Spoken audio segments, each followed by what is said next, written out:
నమస్తే BCN news కి స్వాగతం। నా పేరు నీలిమ। ముందుగా ముఖ్యాంశాలు। ద్వారకా తిరుమలలో వైభవంగా జగన్నాథ స్వామి రథోత్సవం। కూర్మావతారంలో భక్తులకు స్వామి దర్శనం।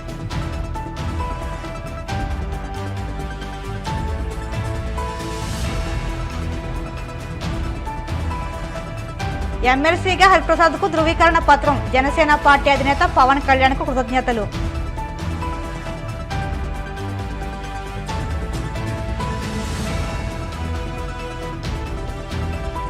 పిఠాపురం నియోజకవర్గంలో ఘనంగా వైఎస్ఆర్ జయంతి। ముఖ్య అతిథిగా పాల్గొని నివాళులర్పించిన వైసీపీ కోఆర్డినేటర్ వంగ గీత।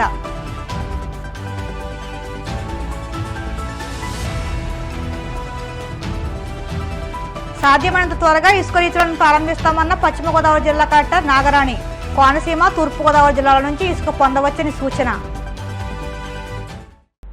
ఏలూరు జిల్లా ద్వారకా తిరుమలలో కొలువైన జగన్నాథ స్వామి కూర్మావతారంలో సోమవారం భక్తులకు దర్శనమిచ్చారు। పురాతన ఆలయమైన జగన్నాథ స్వామి ఆలయం శ్రీవారి ప్రధాన ఆలయానికి దత్తత దేవాలయంగా విరజిల్లుతుంది। ఈ ఆలయంలో జగన్నాథ రథోత్సవాలను పురస్కరించుకుని స్వామివారు రోజుకు అలంకారంలో భక్తులను కటాక్షిస్తున్నారు। ఇందులో భాగంగా కూర్మావతారంలో శంకు చక్రాలను ధరించి అభయహస్తాన్ని ప్రసాదిస్తున్న అలంకారంలో ఉన్న జగన్నాథుని పలువురు భక్తులు దర్శించుకున్నారు। ఇటీవల ఏపీలో ఎమ్మెల్యేల కోటలో 2 ఎమ్మెల్సీ స్థానాలకు టీడీపీ నుంచి సి రామచంద్రయ్య, జనసేన పార్టీ నుంచి హరిప్రసాద్ ఏకగ్రీవంగా ఎన్నికైన సంగతి తెలిసిందే। ఈ నేపథ్యంలో హరిప్రసాద్ అసెంబ్లీలో రిటర్నింగ్ అధికారి నుంచి ధృవీకరణ పత్రం అందుకున్నారు। ఈ సందర్భంగా హరిప్రసాద్ మాట్లాడుతూ జనసేనాని పవన్ కళ్యాణ్ తనపై ఉంచిన నమ్మకాన్ని నిలబెట్టుకుంటానని అన్నారు। రాష్ట్రాభివృద్ధి, ప్రజా సంక్షేమం కోసం శక్తివంచన లేకుండా కృషి చేస్తానని వెల్లడించారు। శాసన మండలి సభ్యుడిగా ఎన్నికవడం ఎంతో సంతోషం కలిగిస్తుందని, ఎమ్మెల్సీ పదవిని బాధ్యతాయుతమైన పదవిగా భావిస్తున్నానని అన్నారు। శాసన మండలి తొలి సమావేశాలు ప్రారంభమయ్యేందుకు కొంత సమయం ఉందని, కౌన్సిల్ సమావేశాలు, ప్రశ్నోత్తరాలు, చర్చ భవిష్యత్తులో ఎలా ముందుకు వెళ్లాలనే అంశాలపై అధ్యయనం చేయడానికి ఈ సమయం ఉపయోగపడుతుందని హరిప్రసాద్ పేర్కొన్నారు। కౌన్సిల్కు ఏకగ్రీవంగా ఎన్నికవడం చాలా సంతోషంగా ఉంది। ఇది ఒక బాధ్యతాయుతమైన పదవిగా నేను భావిస్తున్నాను। ఇటువంటి పదవిని నా మీద నమ్మకం ఉంచి నాకు అప్పగించిన జనసేన అధినేత శ్రీ పవన్ కళ్యాణ్ గారికి, గౌరవ ముఖ్యమంత్రి శ్రీ నారా చంద్రబాబు గారికి, జనసేన నాయకులకు, తెలుగుదేశం నాయకులు అందరికీ పేరు పేరున నా ధన్యవాదాలు। ఈరోజు డిక్లరేషన్ తీసుకున్నాను, ప్రమాణ స్వీకారం చేయవలసి ఉంది। ఇంకా ఫస్ట్ సెషన్ ప్రారంభం అవటం ఇంకా కొన్ని రోజులు సమయం ఉంది, డేట్ ఇంకా ఫిక్స్ కాలేదు। ఈ సమయం కౌన్సిల్ గురించి మరింత లోతుగా అధ్యయనం చేయడానికి నాకు ఉపయోగపడుతుందని భావిస్తున్నాను।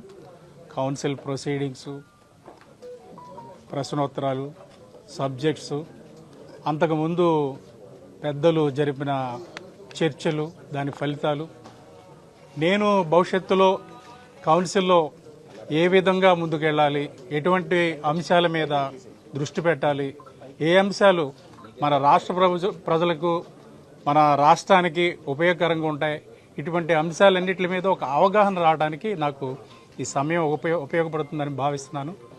నాదైన కృషిని ఈ రాష్ట్ర అభివృద్ధి కోసం, ఈ రాష్ట్ర ప్రజల సంక్షేమం కోసం తప్పకుండా శక్తివంచన లేని కృషి జరుపుతున్నానని మీడియా ముఖంగా నేను అందరికీ సవివీనంగా మనవి చేస్తున్నాను। ధన్యవాదాలు। ప్రజా సమస్యల పరిష్కార వేదిక కార్యక్రమం ద్వారా స్వీకరించే అర్జీలకు అర్జీదారులు సంతృప్తి చెందేలా నాణ్యమైన పరిష్కారం అందించాలని కడప జిల్లా కలెక్టర్ శివశంకర్ అధికారులను ఆదేశించారు। సోమవారం కలెక్టరేట్లోని సమావేశపు హాల్లో ప్రజా సమస్యల పరిష్కార వేదిక ద్వారా అర్జీల స్వీకరణ కార్యక్రమం చేపట్టారు। ఈ కార్యక్రమానికి జిల్లా కలెక్టర్ శివశంకర్తో పాటు joint collector Ganesh Kumar, DRO Gangadhar గౌడ్లు హాజరై ప్రజల నుంచి అర్జీలను స్వీకరించారు। ఈ సందర్భంగా జిల్లా కలెక్టర్ శివశంకర్ మాట్లాడుతూ అర్జీలకు అధికారులు క్షేత్రస్థాయిలో క్షుణ్ణంగా పరిశీలించి పారదర్శకంగా విచారణ చేయాలన్నారు। అర్జీదారుడు సంతృప్తి చెందేలా నిర్ణీత గడువులోపు తప్పనిసరిగా నాణ్యమైన పరిష్కారం చూపాలని సూచించారు।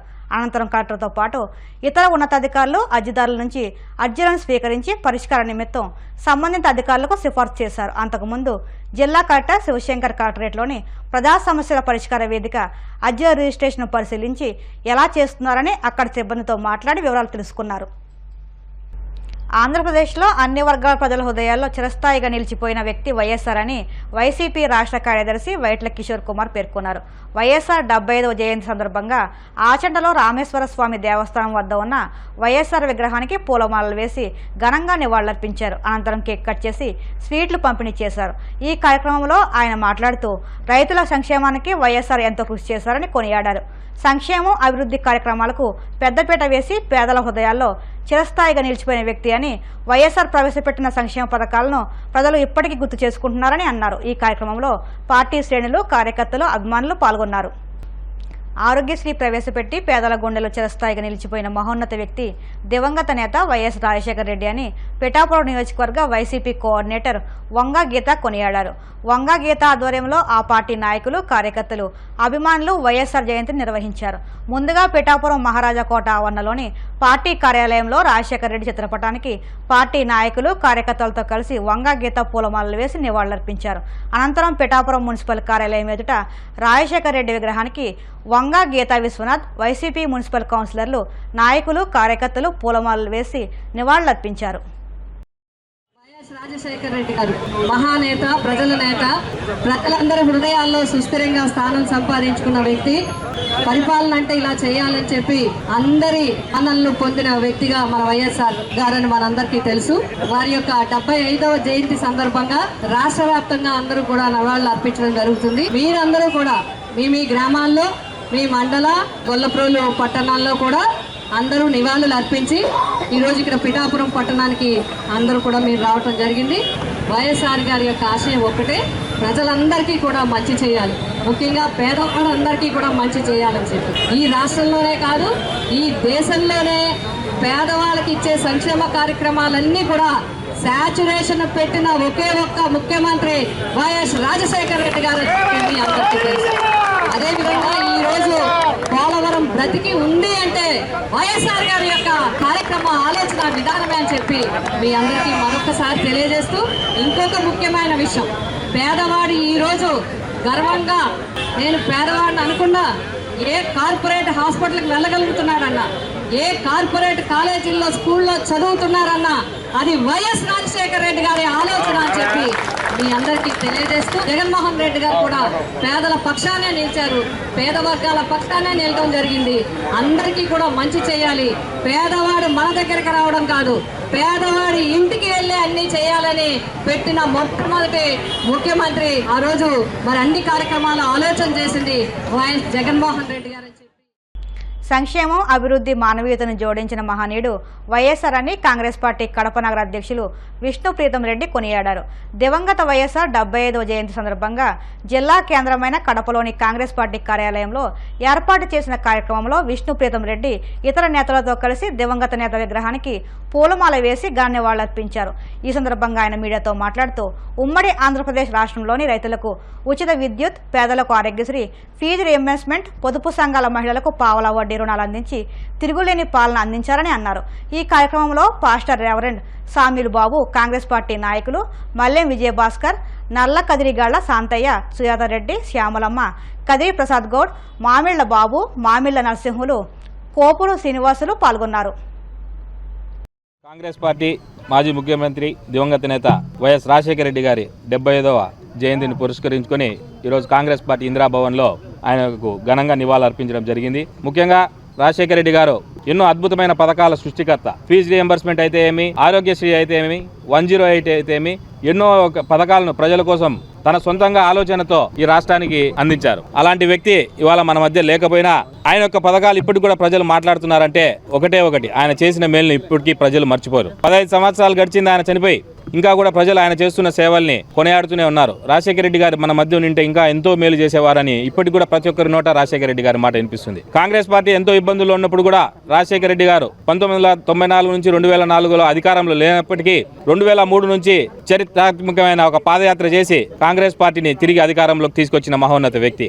కాంగ్రెస్ పార్టీ కూడా ఆయన సేవల్ని కొనియాడి ముఖ్యమంత్రిని చేసింది. రెండోసారి కూడా ముఖ్యమంత్రిని చేసి కాంగ్రెస్ పార్టీ కూడా ఆయనకు ఎంతో విలువనిచ్చింది. అటువంటి కాంగ్రెస్ పార్టీకి ఆయన చేసిన సేవలు ఎప్పటికీ మరువలేము. ఎప్పటికి కూడా దానికి పద్ధతిగానే ఇప్పుడు కాంగ్రెస్ పార్టీ కూడా ఆయన కుమార్తె షర్మిల గారి పిసిసి అధ్యక్షురాలుగా చేయడం, రాబోయే కాలంలో తిరిగి కాంగ్రెస్ పార్టీ జవసత్వాలను పుంజుకొని పూర్వవైభవం రాబోతుందని తెలియజేసుకుంటాం. సాధ్యమైనంత త్వరగా జిల్లాలోని ఇసుక రీచులను వినియోగంలోకి తీసుకురావడానికి ప్రయత్నిస్తున్నామని పశ్చిమ గోదావరి కలెక్టర్, జిల్లా ఇసుక కమిటీ చైర్మన్ చెదలవాడ నాగరాణి పేర్కొన్నారు.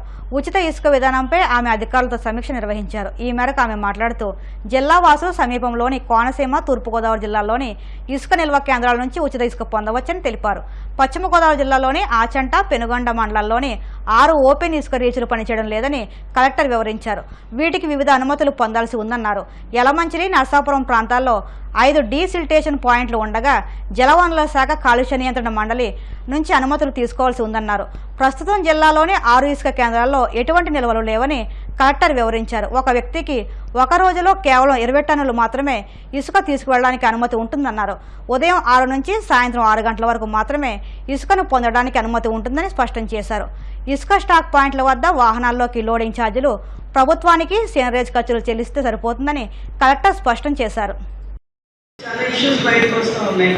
Generally take its very simple issue కదా, దాని మీద రొటీన్గా అనేది జనరల్గా ఉంటుంది. బట్ ఆల్ ఆఫీసెస్ మీ దగ్గర జరిగే అనార్గనైజ్ సెక్టర్ వర్క్స్ అన్నింటిలో కూడా ఇంటర్నల్ కంప్లైంట్ కమిటీస్ అనేవి ఫామ్ చేయాలి. అందులో విమెన్ ఉండాలి. కంపల్సరీగా women 50% of the women, minimum 50% of the women ఉండేటట్లు చూసుకోవాలి. అండ్ దీస్ కమిటీస్ రెగ్యులర్గా మీట్ అవుతూ ఉండాలి. అంటే ఎవ్రీ వర్కర్స్ ఉంటుంది, లేకపోతే అవి ఇష్యూస్ అట్లాగా చాలా రోజులు బయటకు రాకుండా అట్లా ఉండిపోతూ ఉంటాయి. ఇప్పుడు మనకు తెలుసు చాలా కర్ణాటకలో ఏం జరిగింది, ఒక ప్రామినెంట్ కేసెస్ ఇవన్నీ కూడా బయటకు వస్తూ ఉన్నాయి. కొంచెం మనం విజిలెంట్గా ఉండి ఇష్యూస్ మీద సెన్సిటివ్గా రియాక్ట్ అయితే మనం ఇలాంటి ఇవన్నీ కూడా ప్రివెంట్ చేయొచ్చు. ఫస్ట్ ఇష్యూ వచ్చినప్పుడు జాగ్రత్తగా దాని మీద డిస్కస్ చేసి మనం చేస్తే ఇప్పుడు అన్నీ కూడా అంటే ఇప్పుడు కేసు పెట్టే స్థాయిలో డిసిప్లినరీ స్థాయిలో కూడా ఉంటాం. మనం చాలా చోట్ల చూస్తే రిపీటెడ్గా ఒక ఫైల్ వర్క్ గురించి హెరాస్మెంట్ ఉంటుంది. అట్లాగా అవన్నీ కూడా మీరు కొంచెం సెన్సిటివ్గా విజిలెంట్గా ఉండాలని చెప్పేసి అందరినీ కోరుతున్నాను. ఇప్పుడు కాసేపు ప్రకటనలు.